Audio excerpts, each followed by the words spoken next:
republic for which it stands, one one nation, nation, under under God, God, indivisible, with liberty and justice for all. Do the land acknowledgement.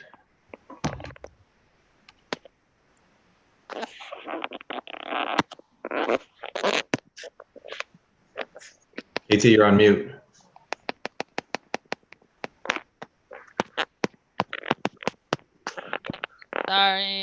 Sorry.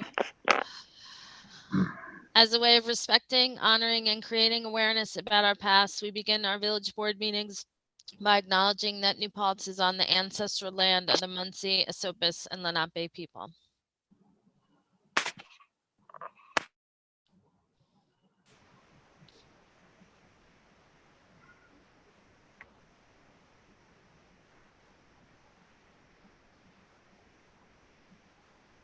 By acknowledging that it's on the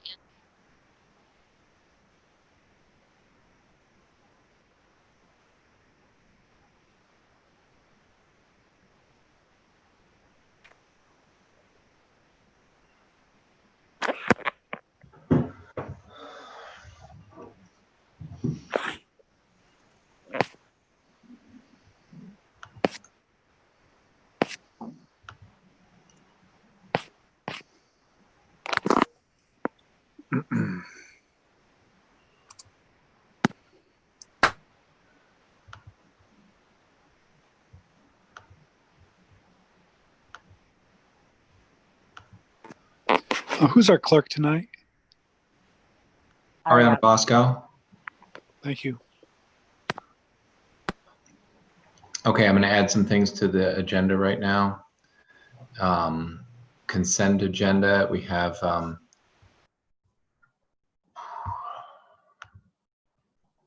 Village of New Paltz Fire Station change order number 2, requesting the amount of $13,800 for Alfondre Architecture. That's being added to the consent agenda.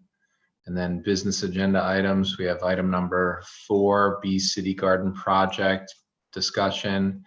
Item number 6, proposed design from Mazer for the Route 32 and Henry W. Du Bois intersection. This is a follow-up to our village board letter from August of 2019, complete streets, comma, no auto-centric highways. Also being added to this agenda, item 13, authorizing the mayor to sign easements for properties contiguous with the 10 North Chestnut parking lot. Item number 14 to be added, authorize the mayor to execute a contract of sale for the 10 North Chestnut Street parking lot. And then item number 15, regarding the Cherry Hill pump testing. We can go into details when we discuss it. Item number 16, the temporary water exploration easement for 192 Mountain Rest Road. We can discuss that project when we get to that. And that, I believe, is it as far as items to be added to the consent and business agendas. Is that right, Ari? That's correct. I'd like to make a motion to amend both agendas. Second. And approve both agendas. Alex seconded it. All in favor? Aye. Aye. Okay. So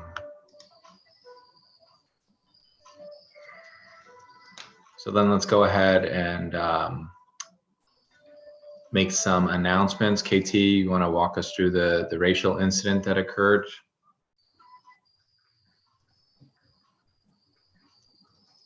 KT, is your mic on? Sorry about that again. Yes. Let me just pull up. I just had it up to be ready, and now I don't see it. So give me 1 second. Basically, there was an announcement earlier this afternoon from the campus administration that they learned late last night that there was a SUNY New Paltz student of color who was accosted verbally with racial slurs by males while the student was walking downtown in the village Monday afternoon. And they posted a statement about this. Do y'all want me to just read their statement or? Yes, please. Okay. Words are often criticized as hollow, and yet we cannot stand silent. We have reached out to the student and her parent to provide support. We recognize that such experiences are traumatizing and want to respect the space needed by the student, but outreach to support her continues. As leaders of this community and the college, we condemn these hateful acts and will not tolerate them. The investigation into this incident is being led by the New Paltz Police Department. Village and town officials, that's us, share our condemnations and concerns and are working closely with the college to address this incident. And to be clear, this is a psychological assault on our student. We know that such experiences, especially for BIPOC, are cumulatively harmful and cause mental and physical harm that endures. New Paltz Police Department is actively seeking suspects in this case. The incident will be investigated to the fullest extent possible. We want to allow the investigation to proceed as effectively as possible and will offer information to the community as we are able to and as we learn more. If you have information about this incident, which occurred Monday, September 21st at about 2:30 p.m. between Main Street and Salvation Army on North Chestnut Street, that's Route 32, you should contact the New Paltz Police Department at 845-255-1323 or University Police Department at 845-257-2222. If you experience an incident of bias on or off campus, you can notify, this is the students, campus officials using, and they have a link to their bias support reporting form, or contact the Dean of Students at 845-257-3260. And the statement was signed by Donald Christian, President of SUNY New Paltz, Stephanie Blaisdell, Vice President for Student Affairs, and Tahina Pacheco-Dunn, Associate Vice President for Human Resources, Diversity, and Inclusion.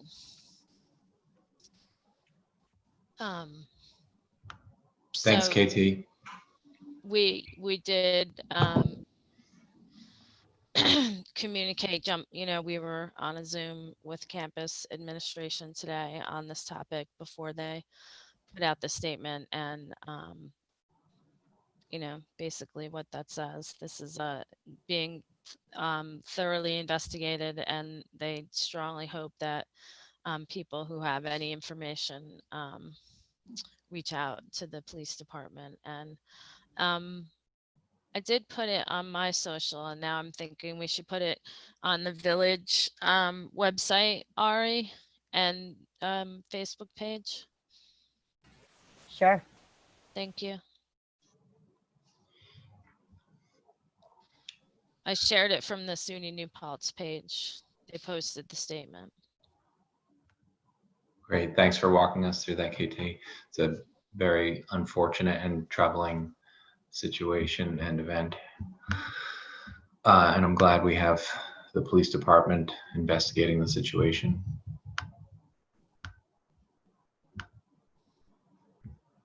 I have another announcement. I was contacted by the planner that the town hired regarding the Henry W. Du Bois project regarding a bike path and pedestrian path. So they have scheduled their meeting. The town will be sharing this information, but they asked us to do our best to share it far and wide. So that information meeting will take place on October 7th. That's a Wednesday evening from 6 to 7:30 p.m.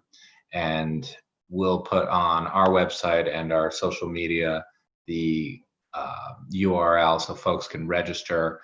And there's a survey that folks can take.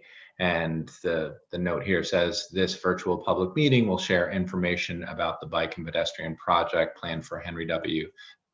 Du Bois Drive. 2 alternatives are being considered: sidewalk on one side and bike lanes, sidewalk/shared use path on one side. So we have a date and a time when that conversation will continue. Do we have any other announcements? Just real quick, last call for the census, the deadline to make sure we get our fair share of apportionment and funding for the next entire decade, that's 10 years, is coming up on September 30th. So it's not too late. Your census address is April 1st, 2020. So wherever you were on April 1st, 2020, that's the address to use. And if you keep getting notices and stuff because you're a renter and you moved in recently, if there's any way you can convince your landlord to contact the people that were there on April 1st, 2020, and tell them to complete their census, or I don't know, find them on Facebook. It's really that important. Right now, the latest I got for all of New Paltz total, minus the campus, is a 60.4% return rate. So that's actually like not good enough. It's good, but it's not good enough. So it's what is it? I have it copied right here. my2020census.gov. So go and do it online. Thank you. Any other announcements? Okay, so we had, let me find this agenda again. So we had a discussion today, just an offline discussion in terms of figuring out how we could do public comment a little bit better. So Ariana has an idea moving forward where we can have more of a live public comment where individuals participate on Zoom with us.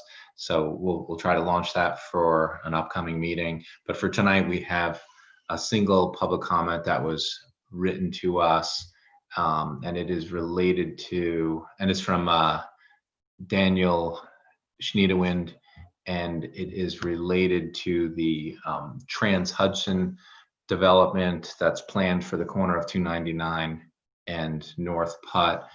I'm not going to read the entire thing, but I'll read a couple of key paragraphs. It says, while the village's interest in improving water infrastructure and gaining Empire State Trail facilities is perfectly reasonable, I ask that the board withhold its influential endorsement until some of these basic issues are addressed. Since 2013, Trans-Hudson has repeatedly ignored public input, including consistent feedback from Bike Ped and the town's Environmental Conservation Board. So I think, I don't know if we want to have a full-blown discussion about this. Maybe we can have a conversation about this on an upcoming village board agenda, unless you guys want to do it differently. I think we should prepare to do it next time, and the things that I think we need to have in order to prepare for that conversation are what the timeline is. We need, like, what the process is. I have been hearing a lot of feedback that it's being stated that we've approved of this, but we haven't formally approved of this. And we haven't had a conversation about it for a year, almost, or about. So let's get the current plans so we can all get up to date to what's being proposed, and remind ourselves of what's being asked of us, and get clarity on process and timeline, and then we can have an informed discussion about what this looks like. Yeah, and also what exactly our role is, because we don't endorse the project. We're involved in whether or not to provide water and sewer to properties outside of the village. That's our only role. We have tried to work with this developer and the town because it has been a multi-year long project, and have tried to relay some of the concerns that we've heard from the community about the project. But let's have a more involved discussion at an upcoming meeting. So we'll just add that to another agenda. Tim, Oh, sorry, Katie. Is this I something we could have at a joint meeting? Sure, let's do it at a joint meeting, because then the town board can explain to us how their involvement will be important. It's not just a planning board review. There's also a town board review that needs to be explained because it's a bit unique. Great, thanks. Oh, I didn't even know that.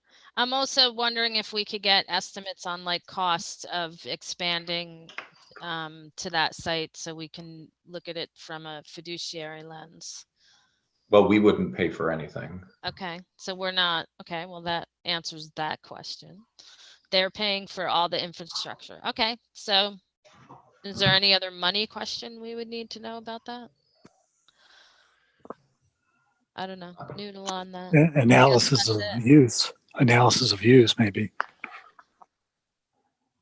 Yeah, I mean, our water usage is way down, and we're nervous that we're not selling enough water, and we have, several $1 million of debt to service. So it's important that we have large water customers in this community. I can say that straight away. Which reminds me, I've been thinking, we've all been talking about the impacts of the pandemic on our budgets. It might be time to do like an update with the community about where we're at. We told them what we expected in the spring, and maybe we need to check in and say where we're at, just for an update. I know I would like a kind of macro level update. Yeah, let's put that on maybe we can do like a summary of where we're at. So let's put that on as another agenda item. Okay, I'd like to, so we don't have any other public comments, right, Ariana? Nope. Okay, so did I move the consent agenda earlier? You did. Okay, so that's done. So I'm going to move down to the business agenda. So does someone want to walk through climate equity and justice related items and updates?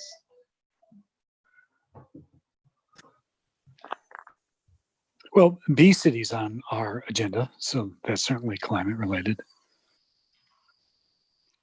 Definitely, the whole garden that whole garden project is super climate related. Of course, our short-term rental law, kind of intersects with, all the issues, housing, equity, and justice. Even though it's not direct, it's in there. What else? I always feel like I have so many cop-outs because I'm like everything relates in little ways. I think those were the big ones. All of this water stuff that was added definitely is climate. It has to do with resiliency. 100%. Thank you.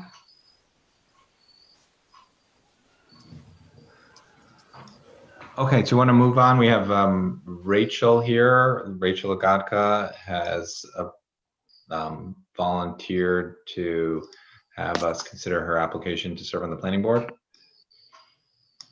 Rachel, you want to turn on your mic and tell us about your interest in serving on the planning board? Rachel, I'm going to unmute you.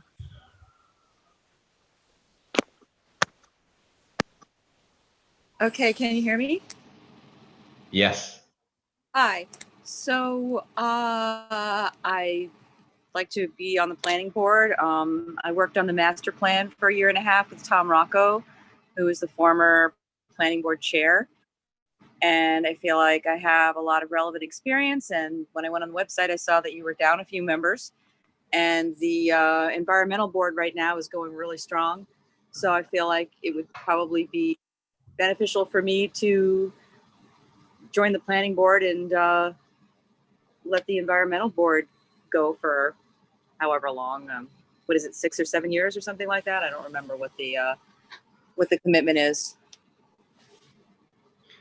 Rachel, how long had you served on the environmental board? I want to say since 2004. God. Got it. Right, and you and I and probably everyone on this village board has had numerous conversations about your view on different projects over the years. And I personally find you to be a valuable voice when we need someone to look really hard and ask tough questions about projects from an environmental perspective. Thank you. So I think that's important and exciting to include that perspective on the planning board.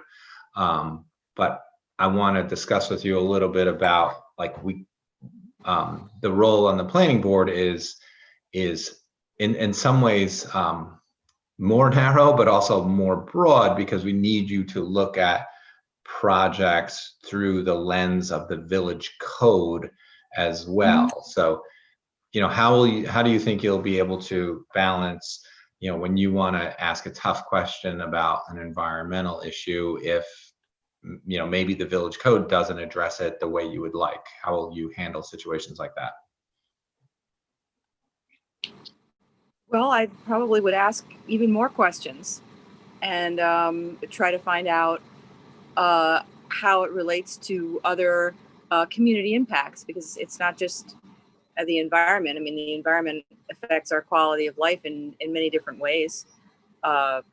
Traffic, proximity to public amenities. I think that for the most part, I sort of know what sorts of things we end up doing. And I think probably my input would be to say, for example, fly the balloons early so that people can see really early on exactly how high a project is before it gets too far.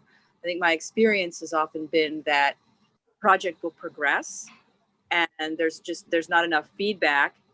And then the developers have done all this work to move forward in a way that, the community and the community and the officials don't necessarily see as being fit. So I think that the earlier we have these discussions, the better it is for both parties.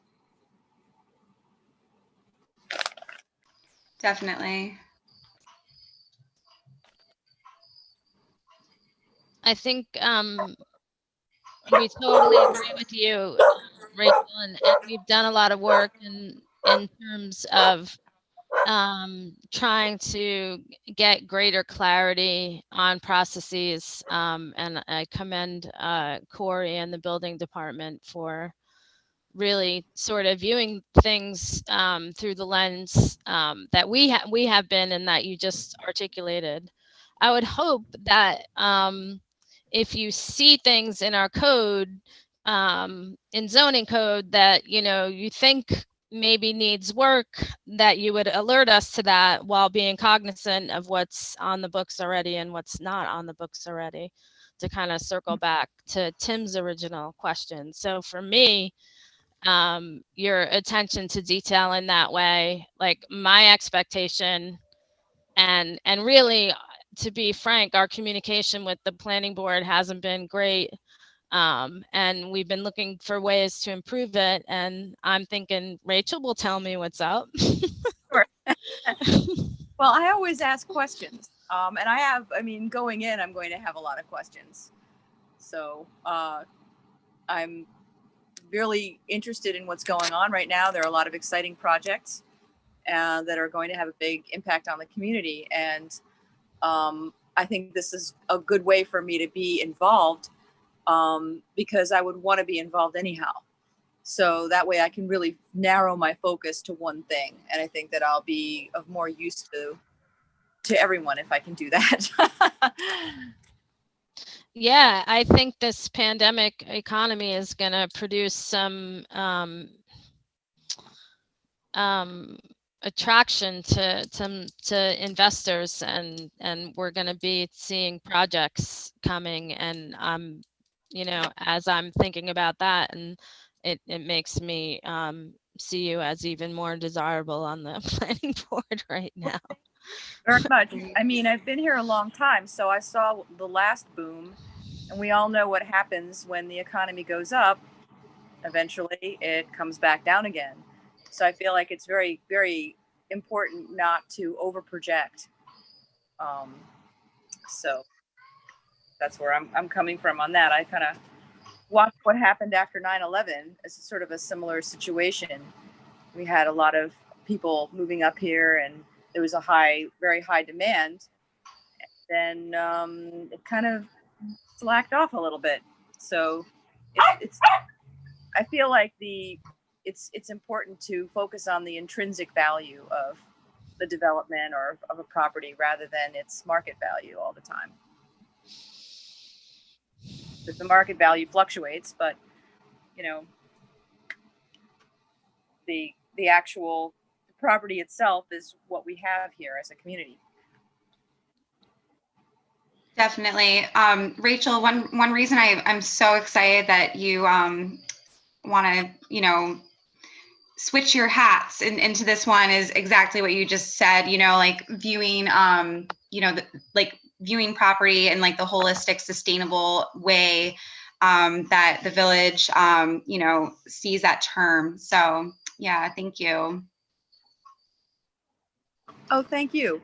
And I believe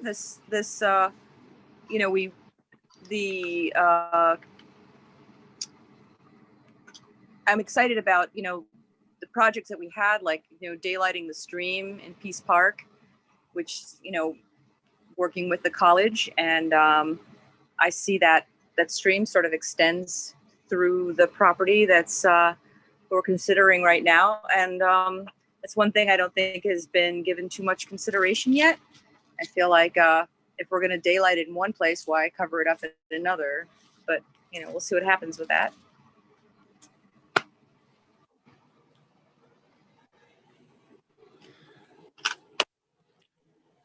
Rachel, did you find it useful to have our code online as an environmental board member? Did you find yourself looking at code when you were trying to understand what our current laws are, like the search functions in our village code? Can you provide us with any examples of projects that you had to research using the online code? Oh my goodness. I can't recall a specific. I remember I remember looking at the code many times. I think with Woodland Pond in particular, because there was so much related to the streams and related to buffers, and I think that it's you also have to look at the state law, which provides for the possibility of wetland contiguity, so that even if a specific wetland doesn't reach the 12.4 acres that it needs to in order to be require the buffer by the state, that if there's underground contiguity, that you can count that, and that therefore it can qualify for the buffers. I know that the only time that I've really looked at the code a lot, unfortunately, is in how it defines the how the environmental board works. I remember looking at it many times because there are times when it was better for us to have a 5-member limit. And there were times when it was better for us to have 3 in order to reach to maintain a quorum. And then that it costs money every time you change the code. That. But yes, it's very helpful to have it online. Yeah, I would share even super simple examples. Like this morning, a community member contacted me about a fence that was being constructed, and I just immediately just typed the word fence into the code and just read about what's allowed, what's not allowed. I just find the keyword search within the online code works incredibly well, and you can get answers to questions very quickly without having to bother attorneys or a building department. So I just encourage everyone to use that search function. It's often better than Google. Any other questions for Rachel? I guess the only other question is, which obviously it's probably answered by you like applying for this position, but just want to like put it out there. Like, are you confident, like, you know, that like you'll be leaving your, you know, awesome legacy of the Environmental Policy Board in a good place to, you know, move on to the Planning Board? I'm very, very happy with what's going on now. We have a lot of new young members, and we have Riley, who's on the agenda. He's next, or another, and he's taken over B City, and there are other responses now with B City. So I'm really, really happy about that. About the way I feel very confident leaving the environmental board right now. I feel the same way. Thank you. I just wanted to make sure. Okay.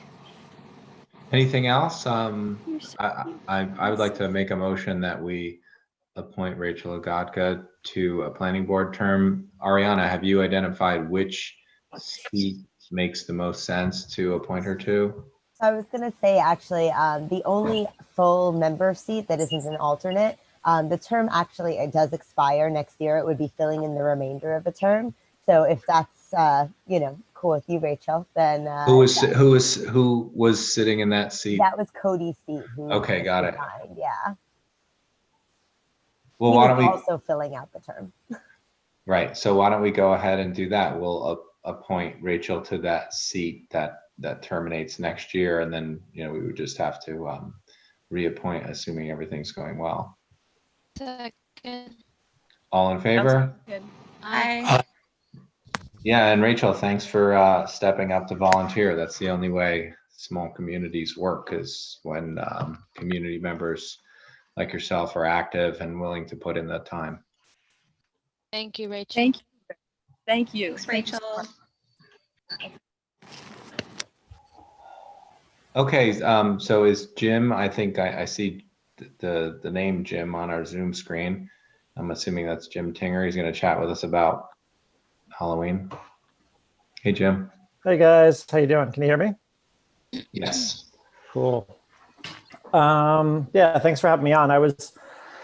We're trying to figure out some different possible alternatives this year. You know, Halloween's such a great day in New Paltz, so trying to figure out something safe, something fun, and something to kind of replace the norm, as obviously everything's so different. So me and Phoenix and my staff and some other people kind of had some ideas, and these are just things that we're just kind of throwing out there to see what's possible. And so I'll take you through it if that's okay. One of the things we talked about is if we're able to use Hasbro Park to do, well, we're talking about 3 different things to have. One would be a trunk or treat. Is everybody familiar with what that is? For those who are not, trunk or treat is when we do them here in Kingston all the time at the elementary schools, but people open up their trunk and basically just decorate the trunk with like a scene. And then, you know, kids kind of trick or treat around a lot, a parking lot, to go from car to car where there's candy. Obviously, in this instance, you wouldn't be talking about people kind of handing out candy. It would be more like, you know, a table in front of the car where kids can just walk by and kind of pick up the piece of candy while them and their family view, you know, what the decoration is or the setup is at the trunk. At Hasbro Park, there's 34 spots that are angled on one side. You know, if you did it safely, you're talking about probably 17 cars that would be 9 feet apart. That can be done. And then, so that's one possibility. The other thing is, if we still continue to use, if staying with the park, like sort of a trail, like almost like a trick-or-treat trail, that can be easily done in the park itself. Nothing too extravagant. You're just talking about stakes in the ground, maybe 10 feet apart, ropes in between them on either side, and then you kind of line it with corn stalks and you make sort of a corn maze. And then inside the maze, you can have, you know, again, tables set up where kids can just pick candy off of the tables at different locations. Nothing too scary, maybe some people in costume, but, you know, nothing too extreme. And then, you know, you go through kind of the maze, and then there's also the possibility. I talked to David at the bakery, they're not going to be doing their event, but he's offering to, kind of, I was talking to him yesterday about, and he was open to all the carved pumpkins that they usually get to continue to do that, but to do it like on a display at the park. It could also be part of the maze also, but it could also be on display as they leave the maze. And, usually gets about 200 pumpkins. You would assume probably 100 this time because it's going to be non-competitive. We're not talking about prizes or contests or anything like that.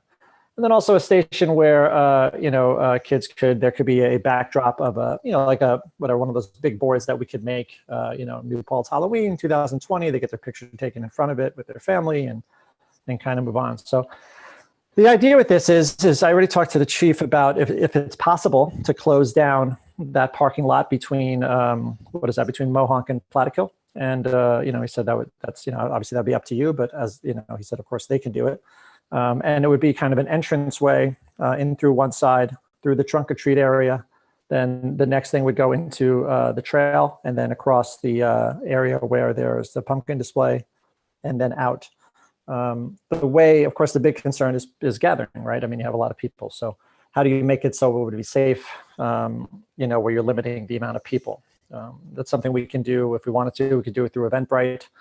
It's a free service because they're free tickets. And people would sign up and eventually it would sell out. You're limiting 50 per. I'm assuming that includes the staff who are working. That's the assumption, of course, but I tried to call Headless Horseman because I wasn't sure what they're doing because they obviously have hundreds of people working per night. So I'm not sure how that, again, it obviously has to include staff. So let's just assume it does. If you have, let's say we do 15 cars with the trunk or treat, so there's 15 people attached to that, maybe an additional 10 staff, so that's half right there.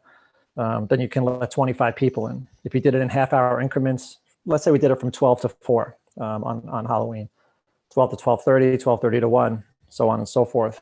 You would manage to be able to do, 250 people over the course of 4 hours if you spread out. Potentially, you can guide them through to make it, kind of move quicker. You can guide groups through, so that's one idea, All that stuff can also be done, I'm thinking, at the middle school as another option. The problem that I have with the park, and I think it's the best location in terms of location, but of course it's a park and there's going to be people at the park on a Saturday, on Halloween, I'm sure, using the playground, using the field. I'm not sure if that's considered, even though it's not our event or the village event, it would be part of a gathering. So I'm not sure if that would be considered part of our gathering. Does that add up into the 50? And of course, also with the park, you have people who normally, whenever there's events in a park, you get a lot of passerbys who just want to participate in what's going on. So that becomes an issue of people who didn't sign up ahead of time, and then we have to try to register them for a later time, maybe when there's availability. And these are potential conflicts. So if we did it at the middle school, if you think of the trunk or treat in the middle school parking lot, and you think of the trail that I referred to and the other stuff in the middle school fields. It's spread out more. There wouldn't be passerbys necessarily, certainly not as much, because people are walking around that area as much. And it would be, again, they would sign up ahead of time. They would have a ticket to a certain time slot, and then it could be done there. It could certainly be bigger in the middle school field as well. And us being at the youth center, it would be easier for us to kind of manage that. I don't think it's as a desirable location, to be honest, but but as far as us trying to create a safe event or a safe activity, I think that might be a better location. I spoke to Glenn LaPoltz on the board, and he thought it was a good idea, and he's going to see if that's even a possibility. Because again, these are just kind of ideas. At the youth center, we do our haunted house every year, and we were talking about how we can possibly do that. We've been going back and forth with that. Of course, the governor says it's safe to do haunted. He's wanted to safe, but he said that it was okay to do haunted houses, again, with all the parameters in play. And we've gone from, okay, well, if the parade's canceled, maybe we shouldn't be doing this, or to like, okay, well, Cuomo said it was okay, maybe we should be doing this, and then we'll have the Horseman's opening. Maybe it does make sense. It'd be nice to do something, but we don't necessarily have to. And we created something where we can be outside completely rather easily. And of course, we haven't, the weather would be really helpful, right? I mean, if it's a bad day, it's a tough day to have all this outside and to do it. It is a Saturday. You could do it on a Sunday as a rain date, even though it's not Halloween. People would probably still come, I think, because it's a Halloween activity on Halloween weekend. I don't think my haunted house would really fly as much. That's a big Halloween night thing. But the other stuff could potentially have a rain date of the next day. So yeah, our haunted house is pretty, I mean, I can go into a great deal of detail about that, but it would take up too much time. But it would just be an outdoor kind of path through from the front, through the gate, through the back, along the fence line, wide. We'd space. We have guides. People would sign in again, Eventbrite, so we would limit the amount of people who would be on the property at any given time, and so on and so forth. So that's some ramblings about Halloween. It just made me feel so normal. Thank you. I love it. Yeah, I mean, I told Jim about how Bill said it best when he said it was our high holiday in New Paltz, and that y'all would be very excited to hear not only that they have a plan, but it sounds like they have some people to help implement this plan. A lot of logistics involved, but relatedly, I mean, it is a Saturday. You said 4 hours. It creates more of a volunteer burden, but you could spread it out over more than 4 hours on a Saturday. I would think you could, if we had the volunteers, you could do as long a stretch as you could staff, I guess. Yeah. Trunk or treat would be a part of the issue, I think. I will be there for whatever duration of shift it is. I'll say right now. It would be helpful to find out from Headless Horseman what their protocols are and how they're staggering. Yeah, there's nothing on their website, and it just really, all their guidelines are really just about that they're the social distance, wear a mask, but also that they're limiting capacity. But that's just really for their entry. There's hundreds of people who work there, and given what they're doing this year, they're doing a drive-through, but they're also doing their haunted houses and they're doing their corn maze. I mean, there's a lot of people involved in that, so I'm not sure how that kind of fits. But I'm trying to think. I feel like I've been there before, and maybe they already have a whole time slot system already in place, because you kind of need to do that for their model. Right. The trunk or treat would be interesting just because like you said, it's a long. I was thinking about what if we did a longer day? But even just to ask someone to have their car there decorated for 4 hours is kind of a thing. And even if you did that in shifts, it would be hard to manage cars going in and out every 2 hours or something. So you know what I mean. So that's a bit of a stretch. But you're right. I mean, the more we spread it out, the more people we can serve, and the more it would ease congestion. Because there is those overlap times, right? I mean, if somebody's going 12 to 12:30, and then now people are lined up for the 12:30, well, now you got an overlap of people, even though they're not in the same place, they're still, there. So I think there's some, again, there's a lot of little logistics to work out, but this is the one thing that seems reasonable. I think a lot of people would be interested in helping. Like you said, I think this is something where the community, there's a lot of people. I mean, we get constant questions about Halloween, and people wanting to make sure they're still going to be able to trick or treat and do all these things. And I think it might ease some of that burden, and maybe, people who just want to take their kids through to a thing, a quick, you get your candy, you got your, you got some decorations, you go through a little fun little trail. Halloween box. Yeah, right, exactly. Take a picture taken with some pumpkins, and, and just kind of move on. And then it would just, if you could picture it, just kind of like the file going through, as far as Hasbro, going through the parking lot and going into the field through a trail, across some pumpkins, and then out. So it's just really one-way flow that I think is, be pretty easy to design.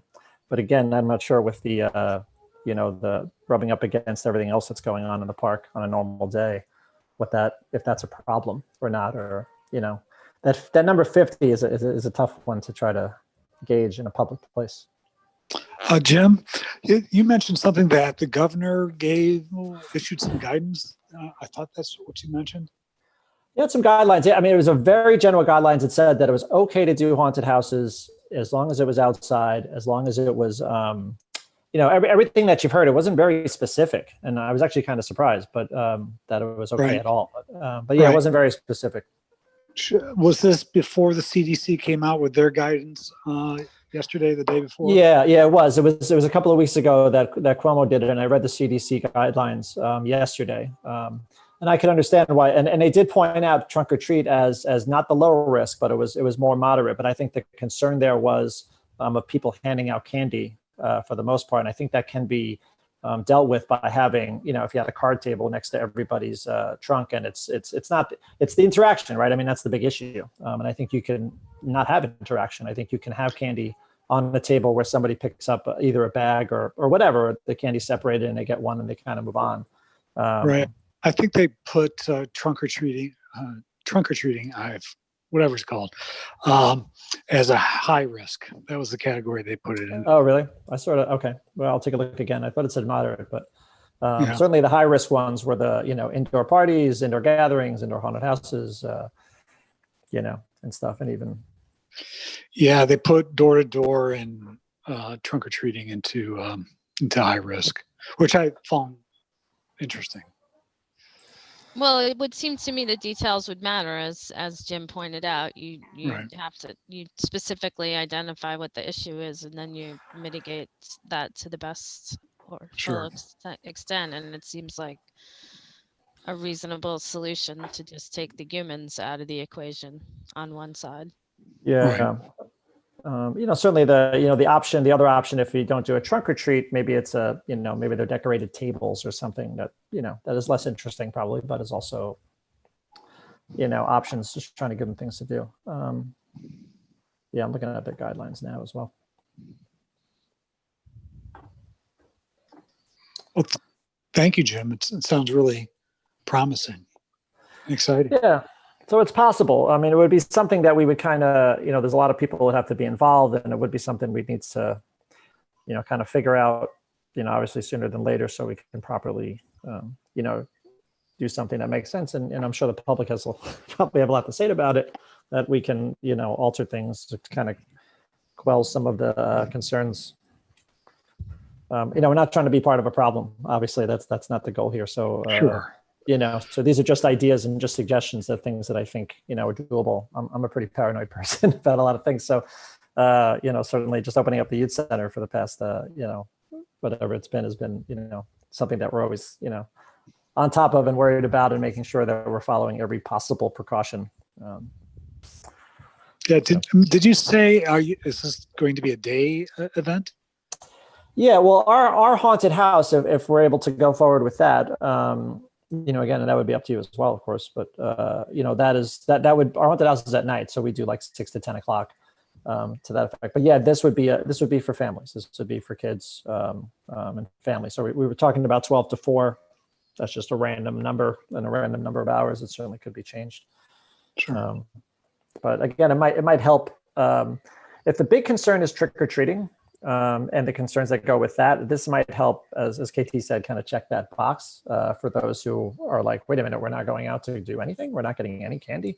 Wait, we can go to the park and they're doing a thing there, and we can get some candy that way and see some cool things, and then, move on. Like I said, pretty quick blast of, 20 minutes or a half hour or whatever, and then they're, kind of through it. So that might help ease the congestion of the town. I was thinking as well, just in the village, just in general. Yeah. Definitely. Yeah, I like Saturday, the Halloween. inclusion of the pumpkins too, that kind of, checks that particular box as well. And then I feel would leave the only remaining like equation is like, the bands that we all always look forward to on Halloween weekend, but that's like, whatever. So this is like a lot of boxes checked, basically, is what I'm saying. It's awesome.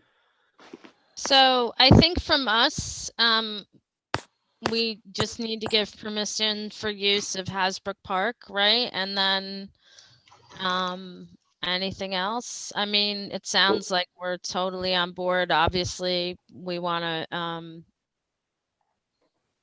hear more detail as it evolves, and we can just keep talking.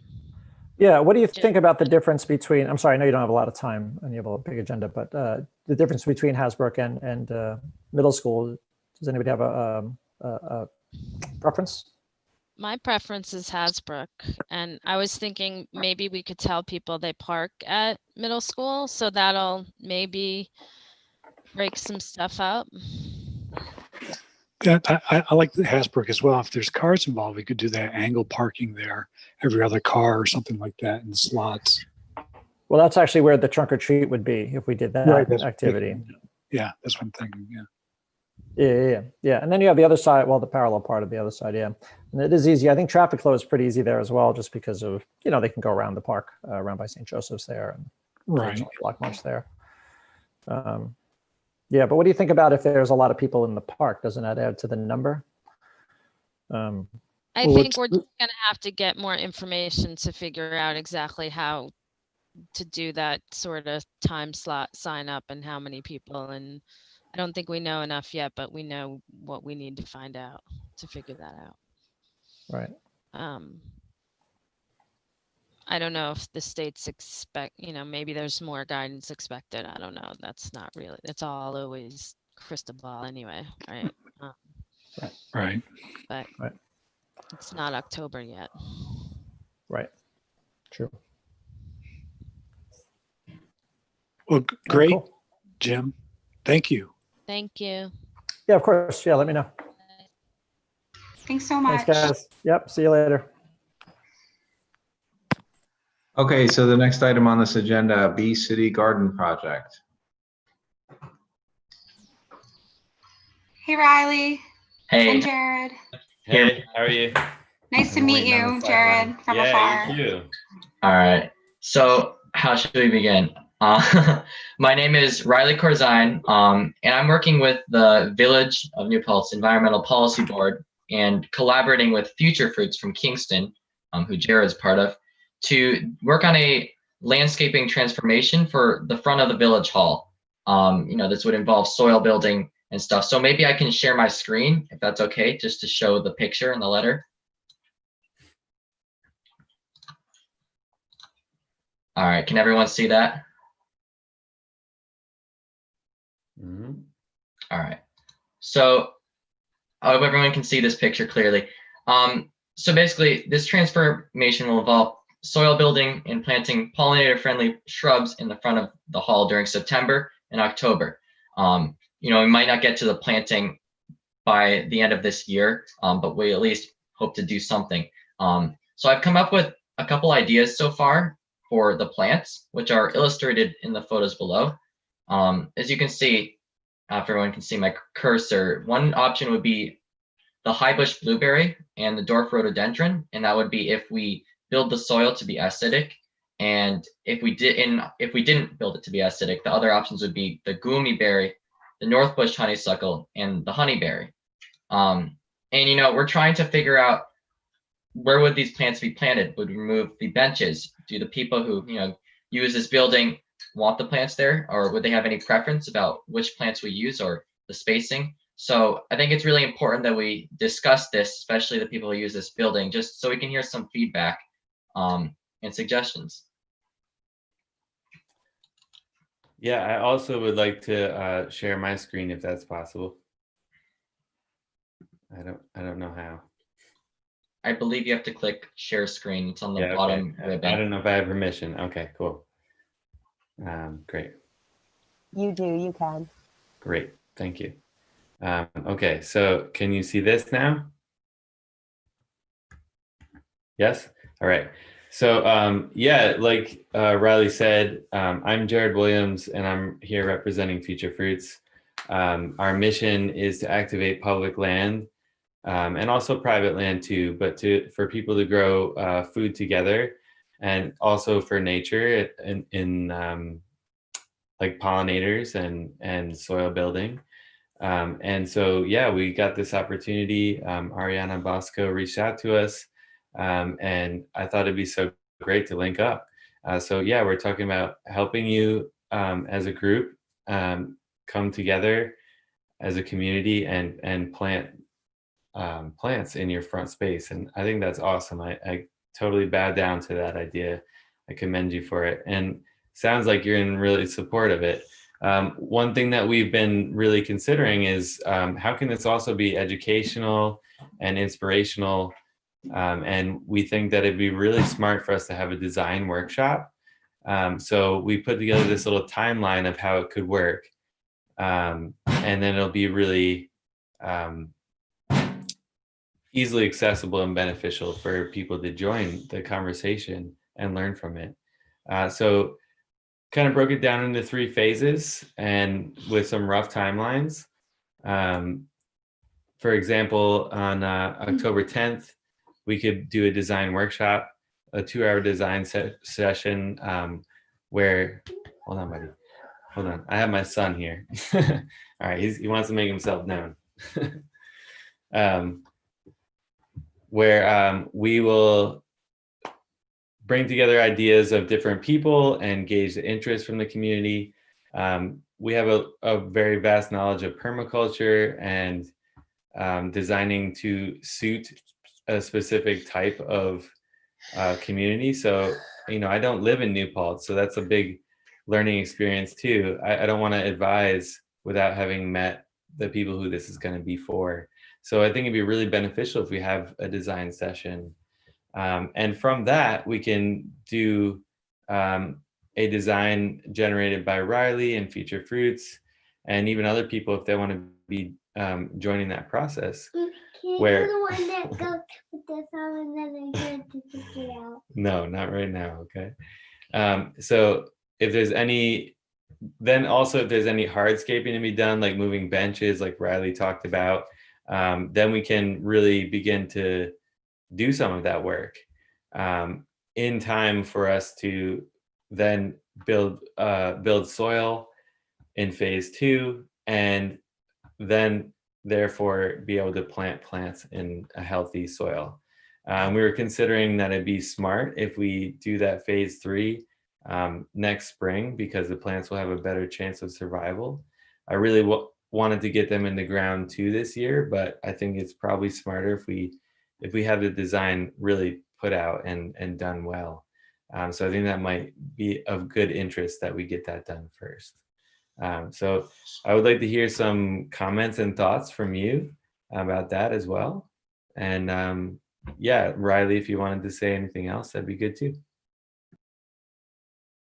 I'll just say that's a really nice timeline, and hopefully we can work out a date for a meeting. October 10th works for me, but perhaps we could send out a doodle poll if that would work, where everyone could, well, there would be a list of times and everyone would put down which one works best for them, or should we just go for a hard date? So who is everyone, I guess, is what it would be the question we need to ask to answer that question, Riley. Like, who do you want to be able to attend on the 10th? So I was thinking everyone who uses the building from the village board, and I also feel the environmental board, of course, too. There are a few people that have actually contacted me from the newspaper article, so those people would also be invited to attend. And I was thinking that would, if anyone else has suggestions of people who might be interested, I'd be happy to hear that. But that's what I was thinking so far. Cool. Yeah, so sometimes, so what I usually do is like, when I'm trying to figure out dates and stuff for things, is like pick 2 that I'm like set on, and then kind of like let people tell me, you know, which one is the one. That might be a way to do it. I'm happy to help, you know, with anything. Just I'm a little bit on like a 24-hour work schedule these days until November 3rd, but happy to help however I can, you know. Yeah, well, if you're interested in attending the meeting, do you have a date that works good for you besides the 10th? Yeah, definitely my my schedule is very not okay until after the election. Sorry about that, but you know, I will help get people there. Yeah, I wanted to say thank you. That email you sent Alexandria was really awesome. That you seem to be like a really good pollinator yourself. So yeah, that would be very helpful. I mean, in my opinion, I think it's best when a lot of people, for at least the brainstorming session, come together and give valid points of people who live there and walk by this thing every day. So yeah, even if we do also like take some written thoughts about it from people who work there. So there is other options. That doesn't mean you necessarily have to be there. So yeah, there's some thoughts like that. Like a virtual brainstorm might be a good way, or like a survey at least, if you wanted to get, all Village Hall users at this time in on it for sure. Yeah, exactly. I mean, there's of course hurdles to meeting all in person. Yeah, so thank you for that. I want to thank you guys for this this work that you've done. It's really, really wonderful and very promising. Again, I have a question about the location. The location gets there have been attempts at plantings in front of Village Hall that have not really taken off. Is there an alternate place you might do this sort of thing? Besides just the Village Hall, you mean? Yeah, or outside. Well, I've heard that, well, there's the skate park that's being worked on. If there's room, or if, it would work to landscape around that, I think the pollinator friendly plants could offer some decoration. But of course, that's up in the air. I haven't heard much about what the progress of the skate park is. But if that does happen, that might be an opportunity to landscape around that. Yeah, Riley, actually, I'm so glad you brought that up. So soon we're going to have a big meeting all together to look at a 3D model of the skate park. We've so far looked through a couple of versions of a 2D model.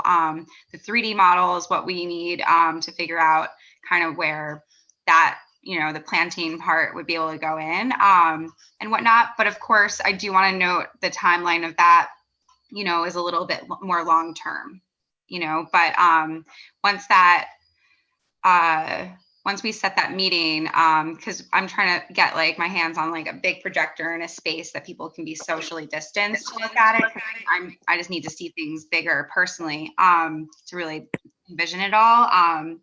Obviously I'll make sure you're all in the loop, and it'll be on Zoom also. But it would be great if you could offer that input once we have like that 3D model to grapple with. Oh, I just got an offer for a projector. Awesome. See, everything's so magical. This is Tim. I think we need to stay the course. Like if there's a Bee City garden project, I don't think we should be talking about the skate garden right now, because that's many months before that thing is built.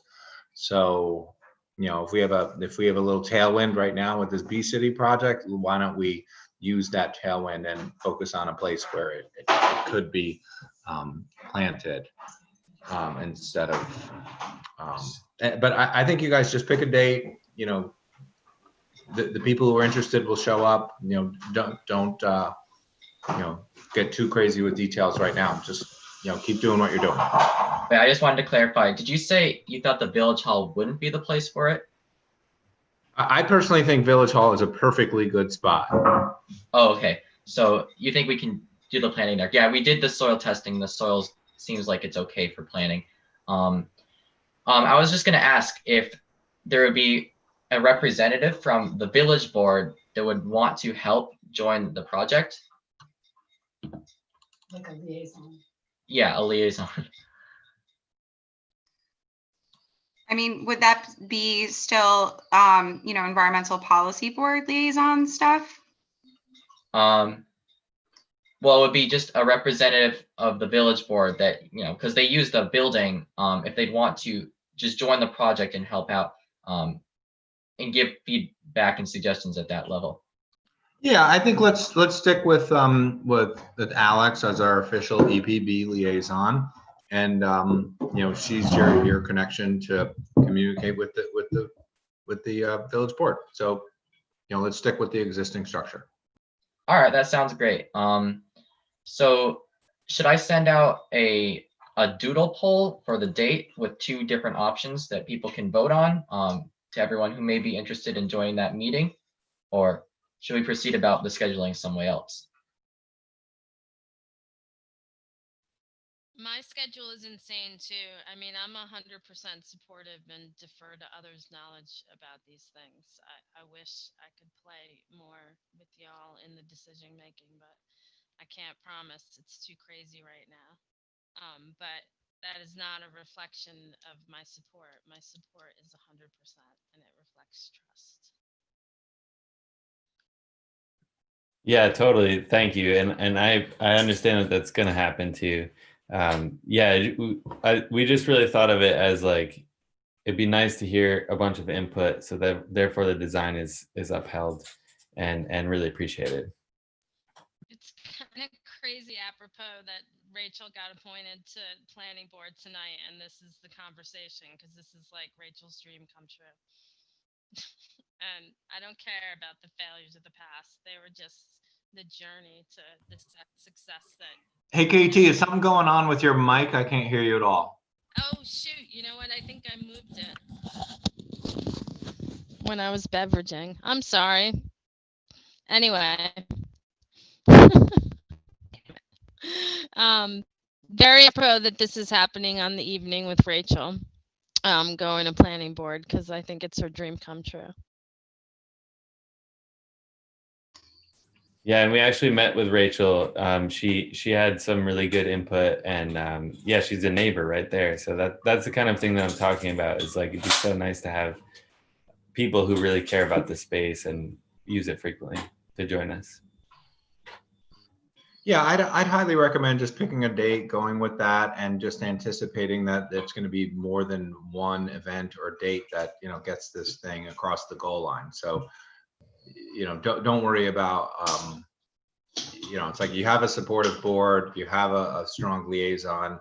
I would just suggest let's just go for it. Pick a date, get a handful of like-minded folks and keep pushing. Awesome. Yeah. Great. Thank you so much. Thanks, everyone. I really appreciate all the support. Riley, you're a rock star. Thank you so much. And it was great meeting you, Jared. Yes, you too. Have a good night. Thanks. Have a good night. Thanks. Good night. Okay, so is Corey here to discuss the short-term rental law? It looks like he's not here yet. He'll be Okay. here in a moment. We're texting. Okay, good.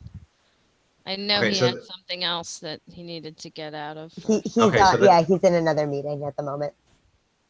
So then I'm going to jump ahead to the next agenda item. So we have a proposed design from Mazer for the Route 32 and Henry W. Du Bois intersection. And, I was looking at through the lens of the letter that we authored as a board in August of 2019. The title of the letter was Complete Streets, not eccentric, not auto-eccentric highways. And I spoke with a planner person and they said, yeah, it absolutely seems like a fairly typical auto-centric design.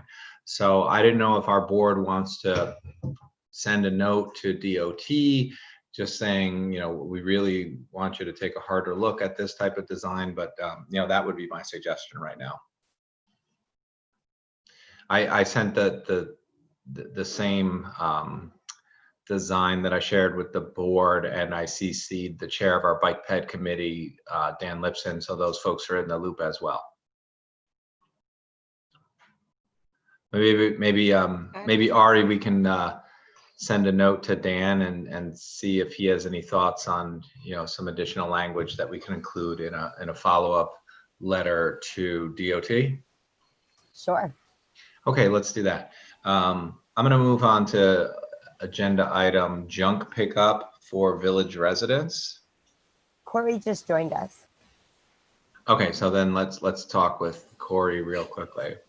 So I think the reason that we have Corey here is because we want to get his thoughts on how we could handle enforcement of a short-term rental law. We didn't want to automatically have the enforcement piece handled by the police department. So I think the idea was to get Corey's feedback, like how do we handle other violations when, you know, it's probably something that the building department could handle. So Corey, why don't you walk us through that? So, hi everybody. Can you hear me all right? Yep. Good. All right. So, you know, I speak with the police chief, Chief Lucchese, quite often, and you know, we have a great relationship, understanding jurisdictional ability. When it comes to certain things, you know, there's a lot of stuff we talk about.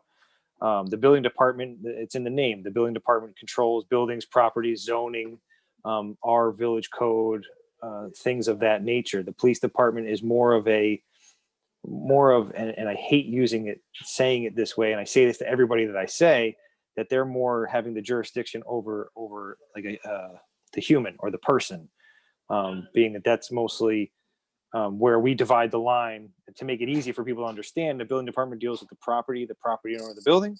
The police department is there to talk to the people who are occupying that property.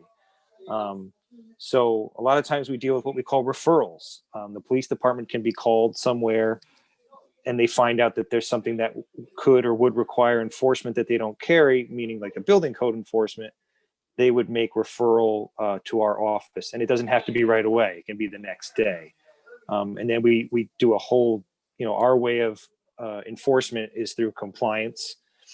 Theirs is as well, but it's like it's more direct on their side.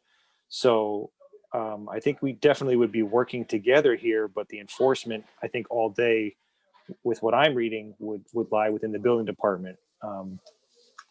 So definitely, I think to be able to work together, but I don't think this is something the police department, you know, would need to handle.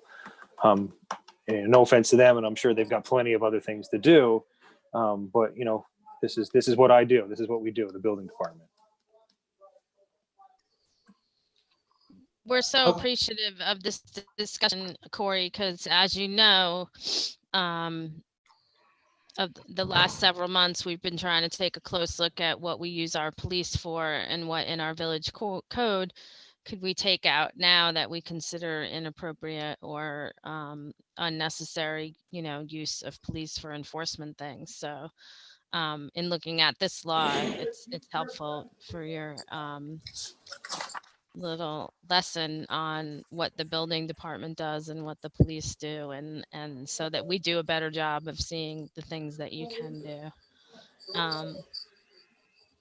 So we were talking a bit about this today. I was just trying to visualize what would be the scenario of enforcing this law, which seems to be, you know, I think we should be forthright and honest. Like it's going to be hard to provide evidence, I think, that someone is in violation of this law. So could we just talk a little bit about like what that process would look like? I mean, what provoked the discussion was the idea that, you know, say there's one of these rentals that has a loud party and the police go there. They wouldn't be enforcing this law at that moment in time, but they might refer it to your office department, you know, that, you know, put it on your radar that this address might be violating this law or something like that. And then maybe you could take it from there, Corey. Yeah, and honestly, that's the that's like right on, right? You know, we talked about this earlier, but that pegs it perfectly. We you know, if you're trying to get the police department, or you're trying to I guess remove certain aspects of the code where you're trying to get less police involvement, you're not actually not involving them. You're just steering the enforcement in the right direction.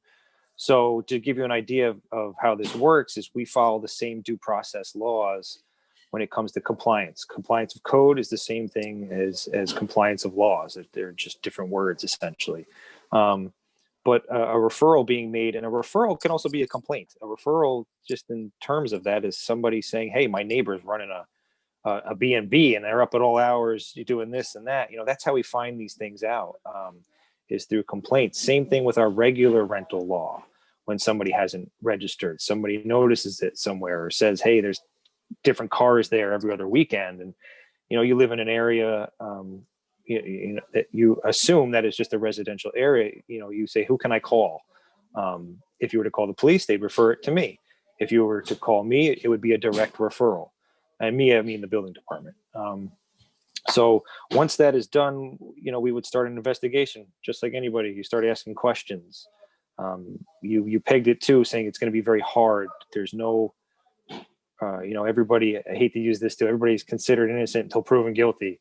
You can't just go in there assuming somebody's doing something wrong until you start actually talking to people. But that also gives us the ability to, case by case, everybody would be on the same standard of having to follow the law, but there's certain extraneous variables. Some people you'll find, purposely just flat out didn't know there was a law. Okay, we have ways of handling that. Let's get you complying and we'll get you registered and move on from there. Is there really a need to go, writing orders of remedy and all this other stuff if we can just have a conversation about it? Then there's others that are, purposefully trying to do it. I don't want to say that there are people out there, but we all know there are. That's where you have to get a little bit more into enforcement. And the enforcement, to segue into that, is following those due process laws would be starting with a violation notice. We send a violation notice to the property owner. We have reason to believe this is going on. We're notifying you that you're in violation of, what are we calling it, the short-term rental law code. And then we give them 30 days. We have to give them 30 days by law to respond. After that, if we don't hear a response, we reach out again. But this time, instead of telling you something's wrong and asking you to fix it, we're now ordering you that, in the sense of saying, all right, we've notified you that you're in violation. Now we're telling you have to come in compliance with the violation that everybody else has to do. And then hopefully we get a response there. If we don't get a response there, it's another 30 days. Then you talk about true violations of code, where we would be issuing appearance tickets for court to get a judgment to order, in a different sense, compliance. And that could accrue fines. You're talking lawyers' fees, things of that nature. So that's kind of the process. That's the process for pretty much anything, but that's how we would have to handle it here. I know, KT, we had talked earlier for a while, and there are, I know you're dealing with this last part here, penalties and enforcement. Sometimes you don't want to wait 90 days for a situation that could be a safety hazard, because that's really what this is all about, right? This is all about safety of our residents. We're going to say, because it's defined here, the transients. You as a B&B operator, owner, or whatever it is, you're responsible for another human life. And I think it's our responsibility as the government to make sure that we're enforcing the traditional property maintenance and fire safety laws that are already being enforced with regular rentals. So it's all about making sure that we're in there doing the safety part. Somewhat got off track there, my train of thought, but that's generally what we're looking for. I mean, again, if it's that kind of an issue, we want direct enforcement. And that would, I think you'd have to have another conversation with our attorney to see if that's something you want to do. But again, that would be our office. So direct enforcement would be that we would set a fine, and that would be a different scenario from what you just described, right, Corey? Yeah, if it's possible. That's the need to talk to the attorneys, because they'll dictate how this goes for us. But reaching back on my little spiel I just made, again, it's all about safety. If it's a safety issue, why do we want to wait 90 days to correct something under that? Am I hearing you that you would recommend we investigate this direct fine scenario because it is a safety issue, and we don't want to wait? It depends on what it is, because if we're talking about registering your rental, that could be a safety issue, but is it really? I mean, like when I do fire code enforcement, if you don't have a fire extinguisher and a fire breaks out 2 hours after I leave, whose fault is it for not directly enforcing it? Mine. So I think you should have the conversation. So I think what you're asking me is, what do I recommend? I would say, I'm the fire chief of this village and town, and I'm going to tell you that I think it should be directly enforced that, again, you are responsible for a human life. And then when something happens, I make you responsible for my life and all the firefighters and responders that have to respond. So it's not, there's a bigger picture here. So yeah, direct enforcement, you should be following the rules from the beginning. I mean, again, we're talking about safety. So I feel like the important takeaway of this conversation is that we have a building department that can, provide the enforcement that we need for a law like this. So we're going to go back and make sure that the law is written that way, so the enforcement gets handled by the building department instead of the police department. And additional wrinkle that you're just describing, we'll just make sure that the language is done correctly, and then we'll show you that draft once Will has that ready. So the current draft that we have includes police department involvement of enforcement of the short-term rental law, and we will remove that. Yeah, and we'll investigate what it would look like if we did direct enforcement. The rental registration thing, which we've said at this virtual table many times, these types of rentals already should be registering, going through our building department, already fit the description. I'm just wondering, and we don't need to answer this now, but let's also put on our to-do list, does the rental registration form need to look different? Do we need a different form for these two different types? And what would that look like? Because there may be, information that we want to capture from these types of rentals that are, different from what we got going on now. So it might be a good time to just revisit that. So I'll put that on my to-do list, and I will also communicate back to Will about the what we just summarized. Can I just add one reason why also the direct enforcement approach is really important? Because like one thing I see is like who's actually most at risk of getting hurt, and who gets taken advantage of. It's, tenants, be them, long-term, short-term, anything like that. And, when it's a long process that gets between agencies and stuff, that's when bad actors will, take it out on someone who was just staying there, totally the wrong person gets punishment anyway. If I could make a recommendation, I would say look at the fire alarm law that we did a few years back, and that enforcement section.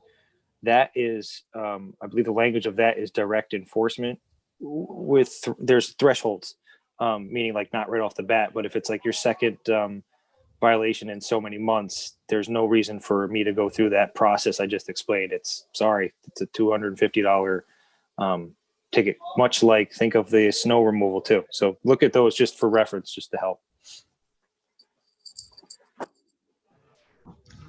Okay, so do we have any comments on the rest of the short-term rental law?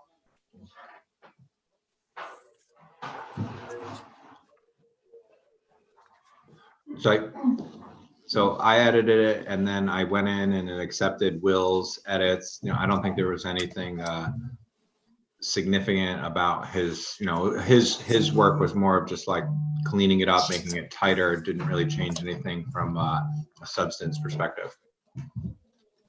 But I think we all need to make sure that we're comfortable with this draft law before we set this public hearing.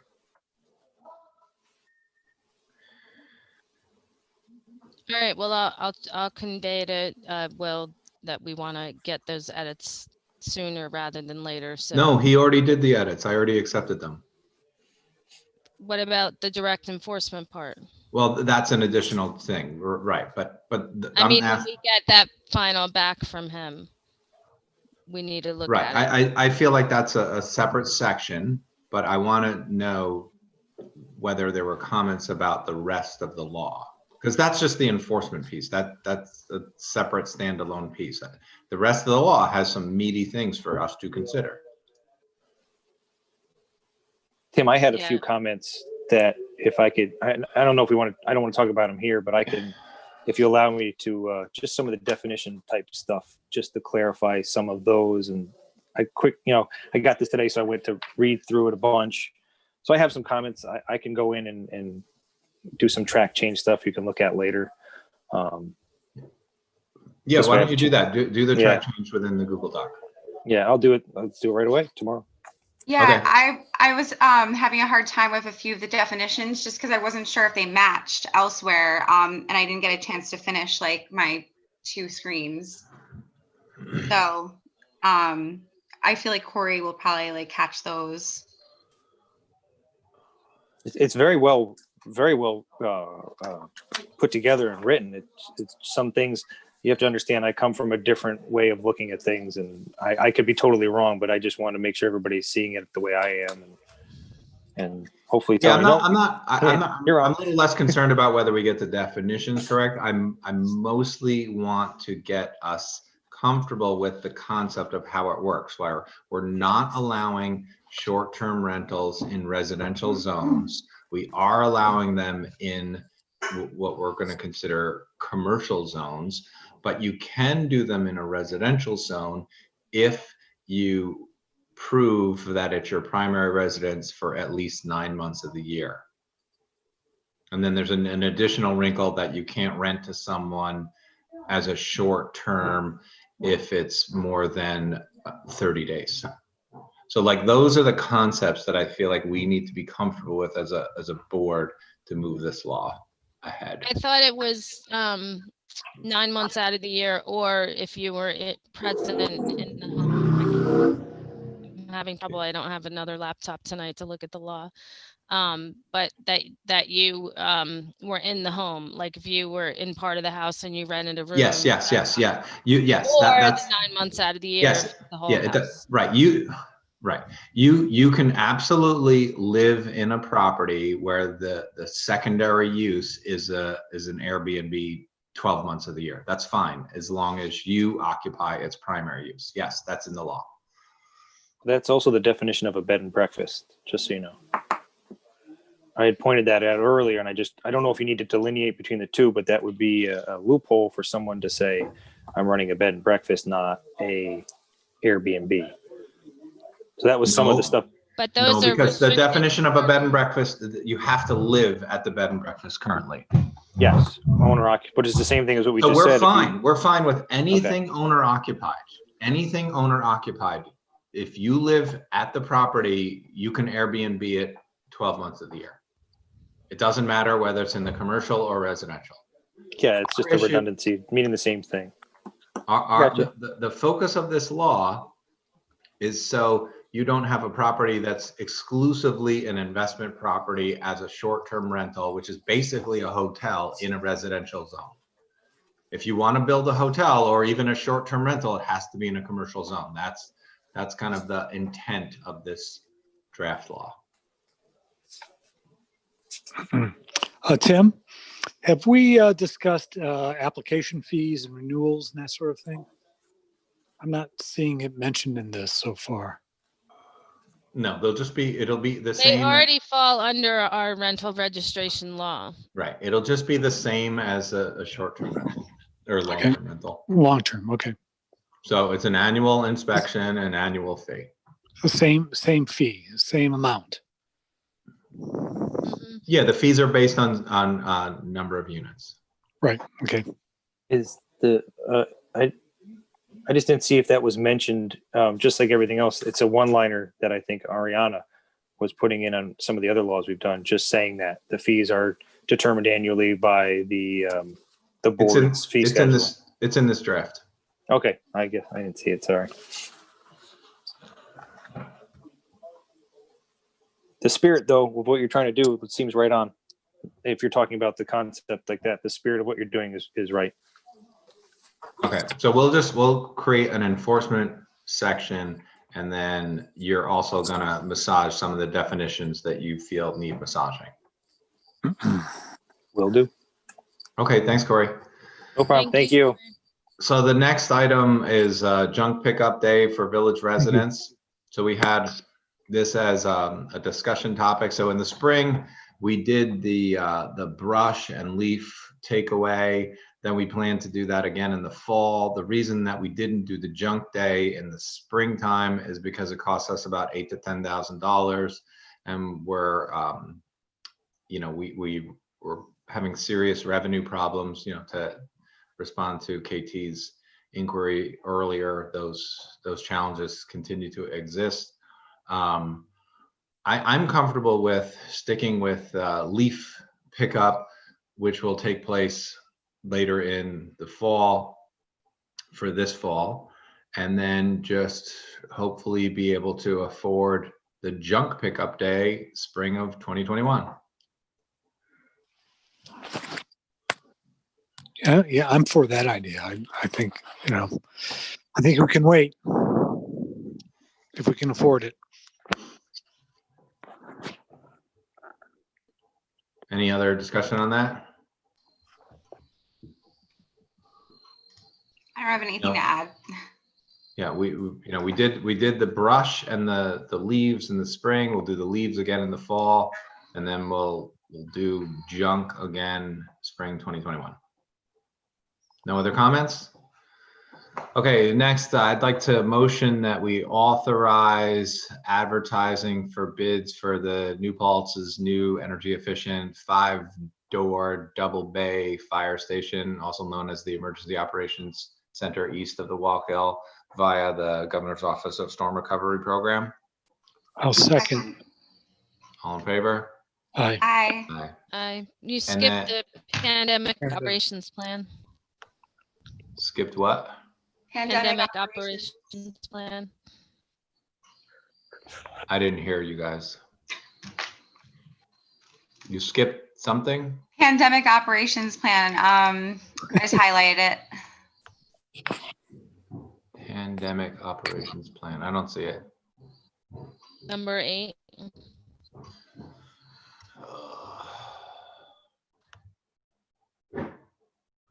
Ari, you're going to speak to that, right? Will send everybody a memo. I can speak to it, but his memo was confidential, which is why it's not linked in the agenda. I spoke with Will about that too, and he thinks it's good that we're, continuing to have a draft, but he said basically what everyone's doing is they're being cautious about putting things down in writing while everything feels like it's up in the air. Well, he was specifically talking about a paid leave policy when he said that specific statement. But the pandemic operations plan in general is something that is being required by the governor's office. So we have to have one in place by April of next year, which doesn't at all help us in cold and flu season this year. So that's why I did all the research that I sent all you guys. Just kind of, our employees want guidance. They want clear cut. They want to know what's going to happen if they get sick. They want to know how they're going to get paid, if they're going to get paid, if they're not going to get paid. All of this makes total sense, that they would just want to know what the plan is, which is part of what the impetus was for me doing all the research I did. If you want, I can put Will's memo in the chat here. I need some time to look at it because I didn't realize if there's no hyperlink, I just kind of keep moving sometimes. And I don't think, oh, this is confidential. I'm supposed to look somewhere else. So that was he only sent it yesterday, so that's why it was not Okay. yeah. Yeah, I didn't get a chance to, it was very detailed and I didn't get a chance to really review it. It was a good summary, mostly of all the different things. Oh, there it is. Never mind. I won't just talk abstractly about it. So let's just put it on our next agenda. Yeah. I do think it's a good idea. Well, definitely, but to think of timeline goals, because there has to be something on file by like Ari said, April. But if we had something done before the holidays, end of December and stuff, I think that would help everybody feel better. Yeah, I heard that in the pitch.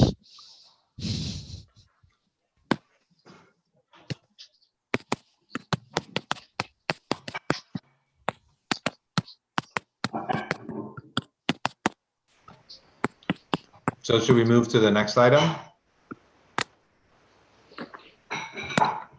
So the next Yes. item relates to the Oliver House that's on the property where the new storage is being constructed.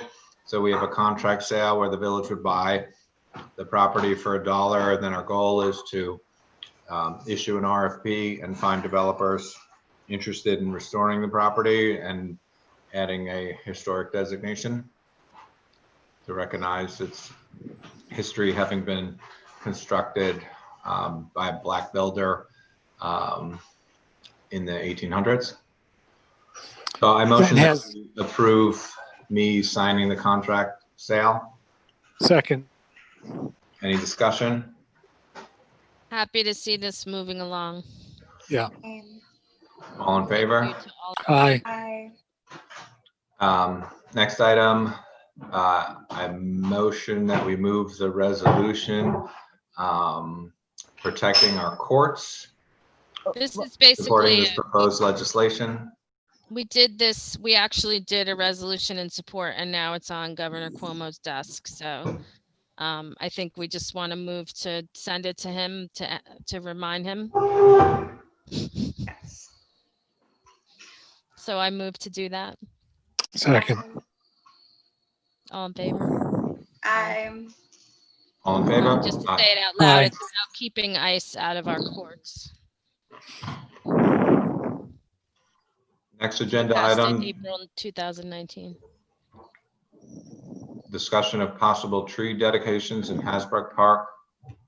Yeah, I brought this up. I sent around a couple of pictures of possible locations. One's location would be the north entrance. Second location would be the south entrance. I had a brief discussion with Trustee Zip about this, and we thought that maybe the north one could be dedicated to Mary and the south one to Hank. And wondering what you guys think of it. They're both maple trees, and they're really quite colorful in the fall time. They'll get crimson, quite bright crimson red. Oh, it's perfect. So we would identify these trees and dedicate them, but this does not include a plaque, correct? I've forgotten what the state is going to do for Hank's memorial. I think Hank gets a plaque, and then I think what we would do is probably privately raise money for a plaque for Mary. Okay. Well, I mean, that's those the locations sound fine for identifying each of those trees. Yeah, those are great trees. Okay, thanks for working on that, Bill. Sure. Next item is Did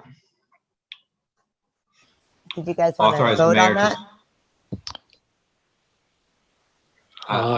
I motion we approve Bill's suggestion regarding trees. Second. All in favor? Second. Aye. Aye. Aye. Next item, authorize the mayor to sign easements for properties contiguous with 10 North Chestnut parking lot. Such agreement shall be in satisfactory form and content to the village attorney and village engineer as may be applicable. Second. All in favor? Aye. Aye. Next item, authorize the mayor to execute a contract of sale for the 10 North Chestnut Street parking lot to Bistro and Main LLC for $113,000, subject to said agreement being in satisfactory form and content to the village attorney and village engineer as may be applicable and subject to compliance with all legal requirements associated with such sale. We're just awaiting comments from the contract from the buyer's attorney.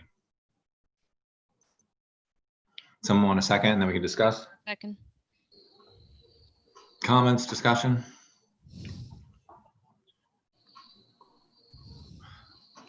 All in favor? Aye. Aye. Any opposed? Next item, Cherry Hill pumping test. So at our last meeting, we went ahead and approved Chasen's involvement in helping us do this pumping test at the well site south of our Cherry Hill tanks. We're going to try to add some additional data loggers to private wells nearby. And then we're going to do some quality testing so we can provide that info to the Department of Health. So this will add about $4,500 to the original Chazen proposal. That's my motion that we move that. Would someone like to second it? Second. All in favor? Aye. Aye. And then we would also be using Jim Wild's services. He's provided us with a proposal because we would pumping this well at greater than 50 gallons per minute. So he'd be renting a larger pump to get this work done. So I motion that we approve Jim's proposal. Second. All in favor? Aye. And the next item is still a concept that we're working on, but I at least wanted to get the approvals cleared. So we have temporary water exploration easement with the property owner at 192 Mountain Rest. Our understanding is that they're supportive and interested in moving forward, but I've only just provided them with this easement language. So I'm just sharing that with the board. Assuming that there's no changes, I want to make a motion that the board is okay with this easement. Second. All in favor? Aye. Aye. And then what we would do as far as next steps, if we have access to the property, is we would want to drill a test well, and then we have proposals to do that work from both Chazen and Jim Wild. So I motion that we move those proposals. Second. Any discussion or questions? All in favor? Aye. Aye. Aye. Next item, I move bills and claims. Second. All in favor? Aye. Next item, do we have a report from our village planning board liaison? Sorry, I had a death in the family on last Tuesday and was unable to attend, so I have no report. Okay. And Michelle is not here, so we do not have a liaison report regarding ZBA. They also just haven't met. They've not met. Okay. It's been quiet as far as applications. So anything else that we want to discuss as a board?